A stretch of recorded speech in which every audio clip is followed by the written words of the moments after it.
But United Nations Secretary General Antonio Guterres has urged governments to respect and protect, among other rights, freedom of expression and of the press, freedom of information, freedom of association and freedom of assembly.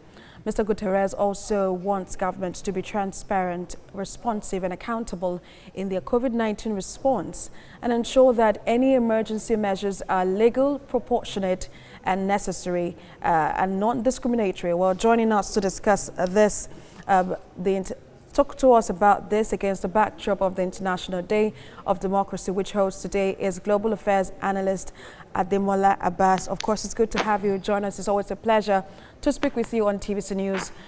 Looking at the fact that we're celebrating or commemorating the International Day of Democracy, if you would like to tell us, what's the nexus between COVID-19 and Democracy Day? Hello, thank you very much. Can you hear me? I can hear you clearly. I was asking you if... Thank you very much. Yes, I heard your question very well. Thank you very much. It's a very good question. Well, yes, that's... look, first, let's understand that the theme of this year's International Day of Democracy is a spotlight on COVID-19, is a spotlight on democracy. The question is, what is the nexus? Look, what we have seen so far is we've seen a lot of governments across the world trying to push back on democratic values, which are what we are celebrating today. For instance, we've seen governments that have taken measures to control, flow of information, and they've cut down on freedom of expression. I'm afraid our country is not too far from that particular fringe in some regard. And also, we've seen countries that have, arrested and that have been arresting and detaining and prosecuting, political opponents, and some have also postponed elections. Now, the freedom of expression, the right to voice out dissent if you don't agree with a government or with those who represent you, the right to have periodic elections. These are some of democratic values that today is all about. And that is, when you take these three values and you see how those values have actually fared during the COVID pandemic, then you can see the nexus. The repression of all these fundamental human rights has gone through the roof basically during COVID-19, because a lot of governments now hide under the facade of COVID-19 to say, look, we can't allow some information to go out, you can't say this, you can't say that, and they've done all sorts of things. So it's important, and I'm particularly happy that the UN has deemed it fit to adopt the theme COVID-19 is spotlight on democracy at this particular time. Very interesting there. Of course, we've seen in the United States and in some parts of the world, and even here in Nigeria, when the lockdown was imposed, some persons were arrested while they were on the streets, of course, during the lockdown period. It's been argued that a health crisis of this kind can hamper that particular, what you just discussed now. How big is the risk if we look at what's been happening in countries around the world? Well, it is a huge risk, I'm afraid, and that is why the vigilance of international organizations like United Nations, and we hope that in the continent of Africa here, we can look forward to the African Union, and then the sub-region, the ECOWAS in West Africa, or SADC in Southern Africa, or ECA, and all other international organizations can put more of a vigilance to make sure that their member states, which literally are the same countries we are talking about here.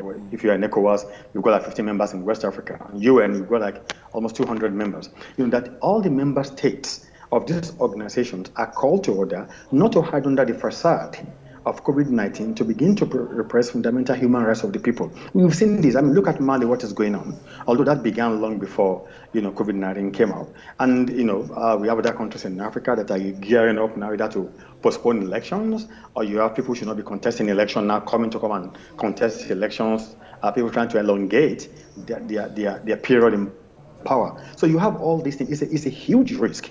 And that is why it is extremely important for the world, organizations like the United Nations, as I said, to make sure they focus on this and not to allow their member state to trump democratic values, which is what we are celebrating today. Nigeria has been able to enjoy democracy for about 20 years now. I want to get your assessment of elections that you've seen so far, being conducted here in the country. Of course, in a few days, we're going to be seeing elections in Edo State. In about a month's time, we're going to be seeing elections in Ondo State. So what's your assessment of elections, and how perhaps does it impede or promote the values of democracy? Well, thank you very much. It's really sad to say that whenever we have an election in Nigeria, it's like we're going to a war, basically. That is what a democracy should be. Don't get me wrong, and I've been telling people that the fact that in the US, as you know, which adopted its constitution in 1789, they are still talking today about, if Trump loses, will he step aside or not? That they are still asking that question in the US today it blows my mind apart. That shows you that, look, undemocratic practices are ubiquitous. So Nigeria is not, to be honest, it's not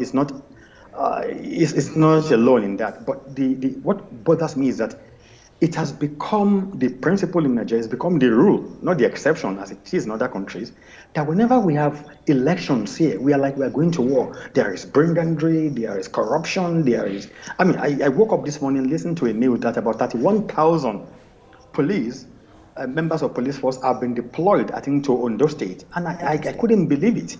31,000 of our serving police officers to go and witness a single election. What are we doing for ourselves? But that tells you that, elections have not really, gone the way they should be going. Make no mistake. Democracy is not just about, having an election. The process is important. That is, the processes that give birth to that particular election is important. And when you look at it, to be honest with you, Nigeria has not done a terribly good job, let's be honest here, about the processes of, we still do vote buying, we still intimidate voters, we still elect ballot boxes, and so all those silly things that we should not be grappling with in the 21st century, they are all here. So really, I'm sorry to say, it's a very dim, it's a very dim feat at this moment. Our elections have not really complied with the dictum of democracy as it's supposed to be. If you go beyond the election, what happens after we have had our elections? Well, democracy is not just about putting people in power. It's about the accountability of those who are in power. It's about the ability of the people who put them in power, that is the electorate, the masses, if you like, to be able to hold those people accountable, to say, look, I don't like what you are doing, but if you watch what has been going on in Nigeria in the past few months now, I'm sorry to say, the level of the arrogance and the insensitivity in the government tells you that everything is wrong with our democracy. Democracy does not stop when you put people in power. To be honest with you, democracy begins after you have put people in power. You have to hold them accountable. They must be sensitive. People must have the ability to be able to call them into question. When you put all this together, I'm afraid it's not looking very good for our country. Global Affairs Analyst Ademola Abbas, thank you so much for your thoughts on the news. My pleasure.